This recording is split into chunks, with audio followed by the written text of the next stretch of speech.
السلام علیکم۔ بسم اللہ الرحمن الرحیم۔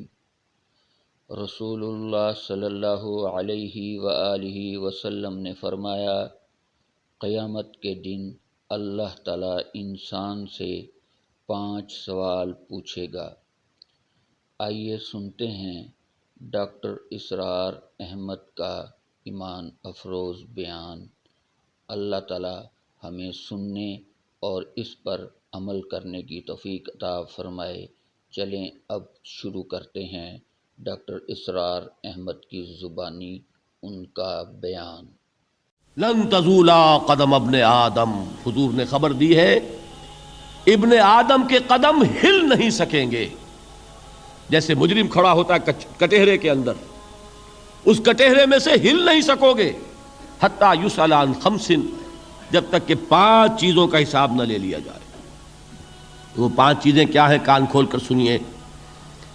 عن عمرہ فیما افناہ، عمر کا حساب دو، یہ 80 برس اور 70 برس ہم نے تمہیں دنیا میں دیے، کہاں ضائع کیے؟ وعن شبابہ فیما ابلاہ، اور خاص طور پر جوانی کا دور، امنگوں کے دن، ولولے ہوتے ہیں، قوت ہوتی ہے، توانائی ہوتی ہے، آدمی چلتے ہوئے زمین پر پاؤں مارتا ہے، قوت جو ہے وہ اپنا اظہار چاہتی ہے۔ یہ جوانی کہاں گلائی؟ حساب دو، ایک ایک لمحے کا حساب دو۔ وہاں مالہ من این اکتسبہ وفیما انفقہ، ایک ایک پائی کا حساب دو، مال کا کہاں سے کمایا تھا، حلال سے کہ حرام سے، اور کہاں خرچ کیا تھا، گل چھروں میں، عیاشیوں میں، یا نیکی کے کاموں میں، ادائے حقوق میں، اللہ کے دین کے لیے۔ 4 سوال ہو گئے۔ 2 زندگی کے بارے میں، ایک زندگی پوری بحیثیت مجموعی کہاں کس کام میں لگائی، اور خاص طور پر شباب کا دور کہاں لگایا۔ 2 سوال مال کے بارے میں، کمایا کہاں سے، حلال سے کہ حرام سے، جائز سے کہ ناجائز سے، خرچ کہاں کیا۔ اور آخری سوال وعما عمل فیما علم، جو علم حاصل کیا تھا اس میں عمل کتنا کیا۔ علم کے انبار لگاتے چلے گئے اور عمل کے آغاز کی بھی نوبت نہ آئی۔ یہ علم جو ہے یہ اس روز سب سے بڑا وبال بن جائے گا انسان۔ اتنا علم اور عمل کچھ نہیں، بجائے کہ کریڈٹ کا ذریعہ بنے یہ الٹا ڈیبٹ کا کھاتا بن جائے گا۔ یہ جواب دہی کا احساس ہے کہ جس کی وجہ سے انسان کی ٹریجڈی جو ہے وہ دوہری ہے۔ کوئی حیوان اتنے بوجھ تلے نہیں، مشقت کی، محنت کی، اس زندگی میں ختم ہوئے، اس کے بعد کوئی محاسبہ نہیں۔ اس کو بھی غالب نے خوب کہا ہے کہ اب تو گھبرا کے یہ کہتے ہیں کہ مر جائیں گے، اور مر کے بھی چین نہ پایا تو کدھر جائیں گے۔ یہ ہے وہ ہیومن ٹریجڈی۔ اب میں آپ کو توجہ دلانا چاہتا ہوں، ایک تو گوتم بدھ کا فلسفہ، اس کے فلسفے کا مین تھیم یہ ہے سروم دکھم، آل از پین، آل از سفرنگ۔ اور اس نے جو بھی اپنی محنت کی، یہ تو اللہ ہی بہتر جانتا ہے کہ اسے بعد میں ملا کیا اور کیا نہیں ملا۔ ایک بات آپ سے عرض کر دوں، گوتم بدھ کے بارے میں ایک بہت جید عالم، میرے نزدیک بر صغیر پاک و ہند کے علماء میں جو اس صدی کے علماء ہیں ان میں ان کا بہت اونچا مقام ہے، مولانا مناظر احسن گیلانی رحمۃ اللہ علیہ۔ گیلان قصبہ ہے ایک بہار کا، وہاں کے رہنے والے تھے۔ ان کی زندگی زیادہ گزری حیدرآباد دکن میں، عثمانیہ یونیورسٹی میں استاد رہے۔ انہوں نے گوتم بدھ کے بارے میں یہ لکھا ہے کہ میرا یہ گمان ہے کہ وہ بھی اللہ کے نبی تھے، اور اس کی دلیل دی ہے۔ قرآن مجید میں ایک رسول کا ذکر آتا ہے، ذوالکفل، اور یہ ذوالکفل وہ ہے جس کے بارے میں ہمیں کچھ پتہ نہیں۔ قرآن مجید میں بھی ایک جگہ ذکر آیا ہے۔ نمبر 2 یہ کہ کسی حدیث میں اس کی کوئی ہمیں وضاحت نہیں ملتی، نہ حضور سے پوچھا گیا، نہ حضور نے اس کی وضاحت فرمائی۔ اب یہ ذوالکفل ہے کون؟ تورات میں جو نبیوں کے نام آتے ہیں ان میں سے کسی نبی کا نام ذوالکفل کے آس پاس نہیں بنتا کہ یہ سمجھا جائے کہ یہ اس نام کی بگڑی ہوئی یا بدلی ہوئی شکل بن گئی ہے۔ تو انہوں نے جو کہا ہے وہ بات وزنی معلوم ہوتی ہے اس اعتبار سے کہ کپل وستو، کپل، پے جو ہے وہ عربی میں ہے نہیں، وہ فے بنتی ہے۔ تو ذوالکفل کے معنی کفل والا، اور یہ کفل جو ہے کپل، کپل والا، جس کو ہم کہتے ہیں کپل وستو کا شہزادہ۔ تو تو انہوں نے یہ کہا ہے کہ گوتم بدھ کے بارے میں یہ خیال، یہ میں عرض کر دوں کہ اس کو ہم یقین سے نہیں کہہ سکتے، یہ ان کا گمان ہے، خیال ہے، واللہ عالم کہیں گے ہم، لیکن امکان ضرور موجود ہے۔ قرآن کہتا ہے وَلِكُلِّ قَوْمٍ ہَادٍ، ہم نے ہر قوم میں ہادی بھیجے، وَإِن مِّن قَرْيَةٍ إِلَّا خَلَا فِيهَا نَذِيرٌ، کوئی بستی ایسی نہیں دنیا میں جس میں کوئی نہ کوئی خبردار کرنے والا نہ آیا ہو۔ تو یہ ممکن نہیں ہے کہ وہاں نبی نہ آئے ہوں، لیکن ان کی تعلیمات اتنی بدل گئی ہیں کہ ہم ان کو پہچان نہیں سکتے۔ حضرت مسیح علیہ السلام کی تعلیمات اگر عیسائیوں سے ہم سمجھیں تو کبھی بھی انہیں اللہ کا نبی نہیں مان سکتے۔ یہ تو قرآن مجید نے آ کر حضرت مسیح علیہ السلام کی اصل حقیقت ہمیں بتائی، ورنہ تو خدا کا بیٹا ثالث و ثلاثہ ان کو کیسے ہم مانتے؟ لیکن یہ کہ قرآن نے بتایا، تو جان لیجئے ہو سکتا ہے کہ گوتم بدھ بھی اللہ کے نبی ہوں، لیکن ہو سکتا ہے کہ درجے میں کہیں گے، یقین سے نہیں کہیں۔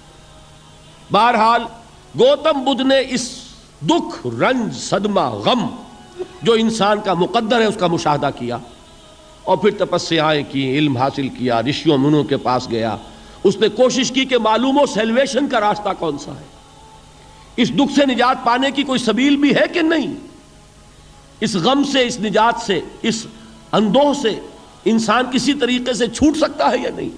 اسی کو سیلویشن کہتے ہیں انگریزی میں، اسی کو ہندی میں نروان کہتے ہیں، اسی کو عربی میں نجات کہتے ہیں۔ ان النجات معلقۃ بمجموع هذه الاشیاء، میں نے امام رازی رحمۃ اللہ علیہ کے الفاظ میں آپ کو وہ لفظ بتایا، نجات کی راہ۔ اچھا، جدید فلسفوں میں جن حضرات کو دلچسپی کی بات ہے انہی کے بارے میں یہ عرض کر رہا ہوں۔ جدید فلسفوں میں بھی ایک فلسفہ ہے وجودیت، ایگزسٹانشلزم۔ آپ نے نام سنا ہوگا سارترے، یہ فرینچ فلسفر، اور اس وقت دنیا میں جو نوجوان نسل ہے وہ بہت زیادہ متاثر ہوئی ہے سارترے کے فلسفے سے۔ کرکیگارڈ پرانے دور میں اور سارترے اس دور میں، ان کے فلسفے کا نام ہے وجودیت، ایگزسٹانشلزم۔ اس کا مرکزی خیال بھی یہی ہے، انسان کے لیے دکھ ہی دکھ ہے، صدمہ ہی صدمہ ہے، رنج ہی رنج ہے۔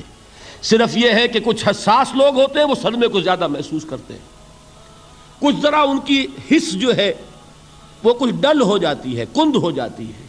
وہ جو غالب کا شعر میں نے آپ کو سنایا کہ مشکلیں اتنی پڑی مجھ پر کہ آساں ہو گئی، ورنہ یہ ہے کہ انسان سوچے تو دکھ ہے۔ اب یہ دکھ جو ہے اس سے نجات کا کوئی راستہ بھی ہے کہ نہیں، یہ کوسچن مارک ہے، جس کا جواب ہے تیسری آیت میں اِلَّا الَّذِينَ آمَنُوا وَعَمِلُوا الصَّالِحَاتِ وَتَوَاصَوْا بِالْحَقِّ وَتَوَاصَوْا بِالصَّبْرِ۔ جو ایک نا امیدی کی کیفیت طاری ہوتی ہے، وَالْعَصْرِ إِنَّ الْإِنسَانَ لَفِي خُسْرٍ، زمانے کی قسم ہے تمام انسان برباد ہونے والے ہیں، تباہی میں ہیں، گھاٹے میں ہیں، ٹوٹے میں ہیں۔ اس سے جو ایک مایوس کن صورتحال سامنے آتی ہے، اس مایوسی سے نجات دلانے والی آیت ہے تیسری آیت۔ ایک راستہ ہے، یہ امید کی کرن ہے، تباہی سے بچ سکتے ہو، ابدی بربادی، وہ بربادی۔ یہاں تو یہ ہے کہ ہم نے مشقتیں اٹھا لیں، فقے جھیل لیے، تکلیفیں برداشت کر لیں، صدمے برداشت کر لیے، لیکن موت آئی، اس کا خاتمہ ہو گیا۔ لیکن اس کے بعد اگر خدا نہ خواستہ جہنم میں جھونک دیے گئے، وہ ابد الآباد تک کی، وہ ہمیشہ ہمیشہ کی جلن۔ قرآن کہتا ہے کہ اگر ایک کھال جل جائے گی، جھلس جائے گی، اللہ اور کھال دے دے گا۔ دیکھیے، یہ بھی جدید دور میں آپ کو معلوم ہوگا، بورس بکائی نے جو کتاب لکھی ہے دی فرینچ سرجن، اس نے ثابت کیا ہے کہ قرآن مجید نے جتنے نیچرل فینومینا کا حوالہ دیا ہے وہ بالکل سائنس کے مطابق ہے۔ آج ہمیں یہ معلوم ہے کہ حس جو ہے وہ صرف کھال میں ہوتی ہے، کھال حساس ہوتی ہے، کھال اتر جائے نیچے جو ہے گوشت جلے گا، آپ کو تکلیف نہیں ہوگی۔ معلوم قرآن نے کہا ہے کہ جب کھالیں ان کی جھلس جائیں گی، ہم نئی کھال دے دیں گے تاکہ وہ سوزش جو ہے، وہ جلن کا احساس برقرار رہے، وہ ختم ہونے نہ پائے۔ حالانکہ اس کی ضرورت نہیں ہے، اگر اندر کا گوشت بھی حس والا ہوتا تو پھر کھال دوبارہ عطا کرنے کی ضرورت نہیں ہے، گوشت جلے گا، اس سے بھی جلن کا اور سوزش کا احساس ہو جائے گا۔ لیکن قرآن کہتا ہے کہ نہیں، کلما نضجت جلودہم بدلنا لہم جلودا غیرہا، جب ان کی کھالیں جھلس جائیں گی، جل جائیں گی، ہم ان کی کھالیں بدل دیں گے تاکہ وہ سوزش برقرار رہے۔ ثم لا يموت فیہا ولا یحیا، پھر نہ وہ اس میں جی سکے گا نہ مر سکے گا، نہ زندوں میں ہوگا نہ مردوں میں ہوگا۔ موت کو پکارے گا، کاش کہ موت آ جائے جو مجھے اس مشقت سے اور مشکل سے چھٹکارا دلا دے۔ وہ موت جس سے اس وقت ہم بھاگتے ہیں، اگر خدا نہ خواستہ اس جہنم میں جھونکے گئے تو پھر موت کو پکاریں گے اور موت نہیں آئے گی۔ اس عذاب سے، اس ابدی ناکامی سے، اس خسران سے، اس ابدی ہلاکت سے بچنے کا کوئی راستہ ہے؟ وہ جو میدان حشر میں پکاریں گے لوگ، این المفر، کوئی جائے فرار ہے، کوئی جائے پناہ ہے؟ وہ جائے فرار، وہ جائے پناہ اس دنیا میں اللہ نے ہمیں عطا فرمائی، اسی کا نام صراط مستقیم ہے۔ الا الذین آمنوا وعملوا الصالحات وتواصوا بالحق وتواصوا بالصبر، ایک راستہ ہے۔